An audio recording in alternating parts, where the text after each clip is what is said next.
সোণকাটা অঞ্চলৰ বিলপাৰা অঞ্চলত আজি আমি ইয়াতে এখন জিলা কমিটি নতুন নহয় আগৰ যিখন জিলা কমিটি আছে বাক্সা জিলাত আমি সেই জিলাখন পুৰণি কমিটিখন ভংগ কৰি নতুন জিলা কমিটি আমি ইয়াতে 31 জিলা কমিটি এখন গঠন কৰিলোঁ। সেই জিলা কমিটিৰ সভাপতি হিচাপে দায়িত্বভাৰ লাভ কৰিছে আমাৰ হিতেশ মেধি ডাঙৰীয়া আৰু সাধাৰণ সম্পাদক হিচাপে আছে সুনীল ৰায় গুণীন ৰয় টোটাল আমি 31 জনেৰ এখন স্ট্ৰং কমিটি খুব শক্তিশালী কমিটি আমি গঠন কৰিছোঁ আৰু এই কমিটিখনে আমি আগন্তুক দিনত যি এই অঞ্চলৰ যি সমস্যা যি এই অঞ্চলৰ যি দাবী যি প্ৰব্লেম নিশ্চয় সমাধান কৰিব আৰু আমি আশা আছোঁ আমি কেন্দ্ৰীয় কমিটি প্ৰতিখন অঞ্চলত প্ৰতিখন গাঁৱত আমি নিজে মানে এটা সাৰ্ভে কৰি আছোঁ যে অনাগত দিনত আমাৰ যি সমস্যা আমাৰ যি জনজাতিকৰণৰ সমস্যা আমাৰ যি দীৰ্ঘদিনীয়া সমস্যা যাতে চৰকাৰে কোনো ধৰণৰ ষড়যন্ত্ৰ কৰি যাতে আমাক বঞ্চিত কৰিব নোৱাৰে সেই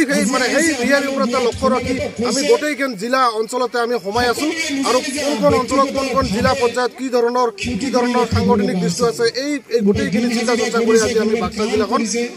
পুনৰ গঠন কৰিলোঁ। আজি ইয়াত আমাৰ উপস্থিত আছে মোৰ লগত আমাৰ এডভাইজাৰো আছে আমাৰ ছেক্ৰেটাৰী দ্বয় আজি দিব্যজ্যোতি ডেকা আছে আমাৰ কোকৰাঝাৰৰ পৰা আমাৰ বহুতখিনি কেন্দ্ৰীয় কমিটিৰ বিষয়ববীয়া আছে। মুঠতে আমাৰ এটাই কথা যে আমি ইমান দিন সংগঠনৰ হৈ জাতিৰ যি সমস্যা আছিল যি জ্বলন্ত সমস্যা আছিল জনজাতিকৰণ কোনো ধৰণৰ চৰকাৰে কংগ্ৰেছে হওক বিজেপি হওক আজিলৈকে কোনো ধৰণৰ সমাধান কৰা নাই। মানে মুঠতে এটাই কথা যিকোনো চৰকাৰে হওক আমাক যাতে এনেধৰণৰ দুৰ্ব্যৱহাৰ বা বেয়া ধৰণৰ কোনো ধৰণৰ ষড়যন্ত্ৰ নাথাকে চিধা কথা আমি কিন্তু আগৰ দিন নাই মানে প্ৰয়োজনত যিকোনো পন্থা আমি হাতত ল'বলৈ বাধ্য হওঁ। আজি আমাৰ যিখন জিলা কমিটি গঠন হৈছে আমি আক্ৰাচী কেন্দ্ৰীয় কমিটিৰ পৰা আমি ৱেলকাম জনাইছোঁ আৰু ইয়াৰ পৰা আজিৰ এই বাক্সা জিলাৰ পৰা আমি এটা চৰকাৰক স্পষ্ট কৰি মানে বিচাৰিছোঁ যে আপোনালোকে যিকোনো ধৰণৰ বিনিময়ত আপোনালোকে জনজাতিকৰণ কৰক অন্যথা কিন্তু ভৱিষ্যতে আপোনালোকৰ যি চক্ৰান্ত যি ষড়যন্ত্ৰ আমি কিন্তু মানে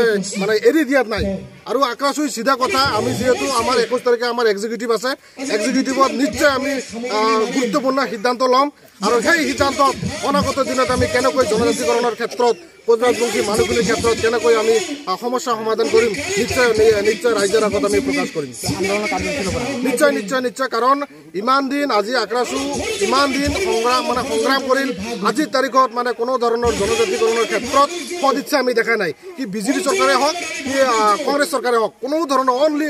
যেতিয়া ইলেকশ্যন আহে ভোটৰ ক্ষেত্ৰত আমাৰ সহস্ৰৰ মানুহখিনিক অনলি ব্যৱহাৰ কৰি নানান ধৰণৰ এটা টপ দি ইলেকশ্যনৰ বৈতৰণিটো পাৰ কৰি আছে বেলেগ একো নাই। আমাৰ চিধা কথা বিজেপি চৰকাৰে যদি ভাবিছে কোচ ৰাজবংশী মানুহখিনিক আমি বাৰে ভোটৰ ক্ষেত্ৰত ব্যৱহাৰ কৰিম আমি হুঁচিয়াৰ কৰি দিব বিচাৰিছোঁ। আজিৰ এই বাক্সা জিলাৰ পৰা আমি এটা আৱাজ দিব বিচাৰিছোঁ বিজেপি চৰকাৰক যে আপোনালোকে যদি কিবা ষড়যন্ত্ৰ কৰিছে আপোনালোকৰ মনত ৰাখক আৰু মানে এনেকুৱা এটা যাতে ৰাজনীতি বা এনেকুৱা কোনো ধৰণৰ যাতে আমাৰ কোচ ৰাজবংশী মানুহখিনিৰ আৱেগ অনুভূতি লৈ যাতে কোনো ধৰণৰ লৰালি খেলা নকৰক চিধা কথা আমাৰ নিশ্চয় আমি 21 তাৰিখৰ এক্সিকিউটিভত গুৰুত্বপূৰ্ণ সিদ্ধান্ত ল'ম আৰু অনাগত দিনত আমাৰ জাতিৰ যি সমস্যা আছে আমি সমস্যাখিনি চাকচেছ কৰাৰ ক্ষেত্ৰত যিকোনো আমি কাৰ্যপন্থা হাতত ল'ম। আমাৰ ইয়াতে ভূমিকা থাকিব কাৰণ চৰকাৰে যদি ভাবি আছে যে কোচ ৰাজবংশী মানুহখিনি সহজ মানুহখিনিক আমি এটা নিৰ্বাচনী বৈতৰণিৰ এটা যদি কি ভাবে মানে এইটোতো নহ'ব কাৰণ কোচ ৰাজবংশী মানুহখিনি যথেষ্ট সচেতন এতিয়া আৰু মানে আগৰ দিন নাই আমাৰ চিধা কথা যি হ'ল এতিয়া আৰু তেনেকুৱা ধৰণৰ মিছলীয়া প্ৰলোভন মিছলীয়া ললিপপ আগৰ দিন নাই চিধা কথা আমি নিশ্চয় যি আগন্তুক যি উপ নিৰ্বাচন আছে আমি গুৰুত্বপূৰ্ণ ভূমিকা কোচ ৰাজবংশীসকলৰ থাকিব আৰু চৰকাৰে আমি কোনো ধৰণৰ পলিটিকেল চৰকাৰক বা কোনো ধৰণৰ পলিটিকেল ৰাজনৈতিক দলক আমি কোনো ধৰণৰ চাপত কৰা নাই। আমাৰ চিধা কথা যি দলে আমাক জাতিখিনিৰ সমস্যা বা জনজাতিকৰণৰ ক্ষেত্ৰত যি আমাক সহায় কৰিব সেই দলকে আমি এটা পুনৰ বিবেচনাৰ ক্ষেত্ৰত আমি ৰাইজে নিশ্চয় চিন্তা কৰিব। এটা কথাই অসম চৰকাৰক আৰু ভাৰত চৰকাৰক ক'বলৈ বিচাৰিছোঁ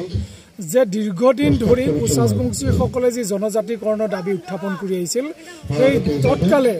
অসম চৰকাৰ ভাৰত চৰকাৰ বিজেপি নেতৃত্বাধীন চৰকাৰখনক আমি বাক্সা জিলাৰ পৰাই সেই কথাই ক'ব বিচাৰিছোঁ আপোনালোকে দিয়া প্ৰস্তাৱ আপোনালোকে যে ৰাইজক প্ৰতিশ্ৰুতি তৎকালে পূৰণ কৰক। জনজাতিকৰণ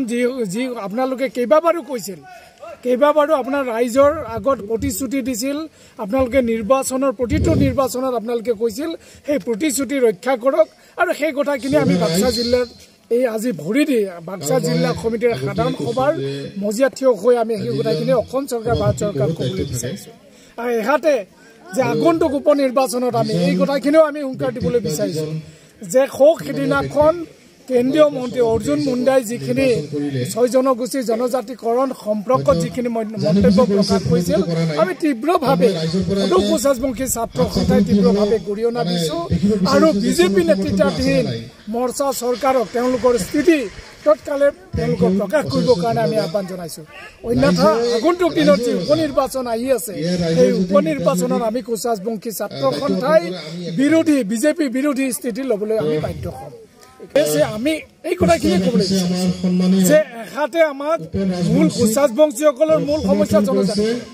আৰু ইতিমধ্যে আমি 96ত কোচ-ৰাজবংশীসকলে আমি জনজাতিকৰণ পাইছিলোঁ তাৰপিছত 2019 চনত ৰাজ্যসভাত বিল উত্থাপন কৰিছে জনজাতিকৰণৰ বিধেয়ক উত্থাপন হৈছে তাৰপিছত আজি কোচ-ৰাজবংশী সকলৰ মূল সমস্যা ঐতিহাসিক ক্ষমতাপূৰ পুনৰ ৰাজ্য পুনৰ গঠন আৰু জনজাতিকৰণ এই কথাক লৈ অসম চৰকাৰে কেইবাবাৰো আমাৰ লগত আলোচনা কৰিছিল ভাৰত চৰকাৰে আলোচনা কৰিছিল শেহতীয়াভাৱে নিৰ্বাচনৰ আগত বিধানসভা নিৰ্বাচনৰ আগত আগমুহূৰ্তত কোচ-ৰাজবংশী অটোনমাছ কাউন্সিল স্বায়ত্তশাসিত পৰিষদ অসম চৰকাৰে ঘোষণা কৰিছিল একেধৰণে কোচ-ৰাজবংশী অটোনমাছৰ বাহিৰত কোচ-ৰাজবংশী উন্নয়ন পৰিষদ গঠন কৰিছিল কিন্তু দৰাচলতে আমি আজি ক'বলৈ বাধ্য হৈছোঁ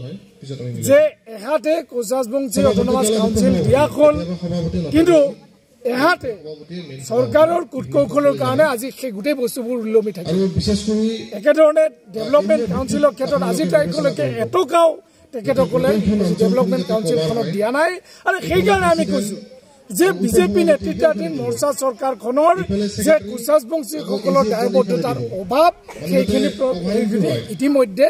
ৰাইজৰ চকুত প্ৰতিপন্ন হৈছে আৰু সেইকাৰণে আমি কৈছোঁ তেখেতসকলৰ স্থিতি স্পষ্ট কৰক যে কোচ-ৰাজবংশীৰ সমস্যাখিনি তেওঁলোকে সমাধান কৰিবৰ কাৰণে ৰাজি হয় নে নহয় জনজাতিকৰণ তেওঁলোকে দিবলৈ নিদিয়ে এই কথাখিনি ক্লিয়াৰ অন্যথা আমি আগন্তুক দিনত আমি সেইকাৰণে কৈছোঁ যে উপ নিৰ্বাচন আহি আছে যে ইয়াত উচিত পদ্ধতিৰ কোচ-ৰাজবংশীসকলে দিব চৰকাৰক আমি দলটোক ইতিমধ্যে আমি এই কথাখিনিও কৈছোঁ যে যিধৰণে কোচ-ৰাজবংশীসকলক কংগ্ৰেছে প্ৰতাৰণাৰ কৰি জাতিটো শেষ কৰাৰ তেওঁলোকে ৰূপলীন ৰচনা কৰিছিল একেধৰণে কংগ্ৰেছৰ অপশাসন কংগ্ৰেছৰ শোষণৰ পৰা মুক্ত হ'বৰ কাৰণে আমি বিজেপি দলটোক আগুৱালি লৈছোঁ কোচ-ৰাজবংশী ৰাইজে বিজেপিক বিপুল ভোটত জয়ী কৰিছিল চৰকাৰ গঠনত সহযোগ কৰিছিল কিন্তু তেওঁলোকৰ প্ৰতি আচল কথাখিনি এতিয়া প্ৰকাশ পাবলৈ ধৰিছে আৰু সেইকাৰণে আমি কোনো দলৰ প্ৰতি আমাৰ আস্থা নাই আমি কোচ-ৰাজবংশী ছাত্ৰ সন্থাই কোচ-ৰাজবংশী ৰাইজে অনাগত দিনত যে সমষ্টি ৱাইজত আমি চিন্তা চৰ্চা কৰিম যি প্ৰাৰ্থীৰ কোচ-ৰাজবংশীৰ সমস্যা দায়বদ্ধ থাকিব যিটো দলৰ সেই কথাখিনি থাকিব সেইখিনি কথাখিনি আমি চিন্তা চৰ্চা কৰি আমি আগুৱাই যাম আমি চাওঁ যে ইয়াত তেওঁলোক ৰাজনৈতিক দল আমি কাৰো প্ৰতি নাই আমি কোচ-ৰাজবংশী আমি এটাই কথা জানো কোচ-ৰাজবংশীসকল জনজাতিত নোপোৱালৈকে কোচ-ৰাজবংশীসকল খ্যাত এইটো স্পষ্ট কথা যে তেওঁলোকে যদি এই উপ নিৰ্বাচন আহিছে উপ নিৰ্বাচনৰ এই মুহূৰ্তত UPPL দলে তেওঁলোকৰ স্থিতি স্পষ্ট কৰক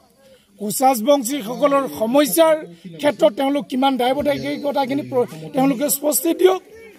আমি সেই প্ৰতিটো দলকে আহ্বান জনাব বিচাৰিছোঁ যে তেওঁলোকৰ কোচ-ৰাজবংশীসকলৰ যদি তেওঁলোকৰ ভোটৰ কোচ-ৰাজবংশীসকলক যদি তেওঁলোকক লাগে তেতিয়া কোচ-ৰাজবংশীৰ সমস্যা সেই সমস্যাৰ সম্পৰ্কত তেওঁলোকৰ স্থিতি ইয়াত আমি কোনোবা দল আজি বিজেপি যি ধৰণে প্ৰতাৰণা কৰিছে তাৰ আগত কংগ্ৰেছে প্ৰতাৰণা কৰিলে এতিয়া আমি UPPL BTADৰ এই ৰাজনৈতিক দলসমূহক ইতিমধ্যে BTRত UPPLৰ চৰকাৰ আছে UPPL দলে তেওঁলোকৰ স্থিতি স্পষ্ট কৰক কোচ-ৰাজবংশীৰ জনজাতিকৰণৰ সমস্যা সম্পৰ্কত তেওঁলোকৰ স্থিতি প্ৰকাশ কৰক আৰু একেধৰণে তেওঁলোকে কিন্তু অসম চৰকাৰৰো তেওঁলোক অংশীদাৰ গতিকে তেওঁলোকেও কোচ-ৰাজবংশী ৰাইজক প্ৰতিনিধি হ'ব পৰা তেওঁলোকে কথা স্পষ্ট উত্তৰ দিয়ক আমি তেতিয়া সেই কথাবিলাকৰ ওপৰত আমি বিচাৰ বিবেচনা কৰি আমি সিদ্ধান্ত নিশ্চয় ল'ম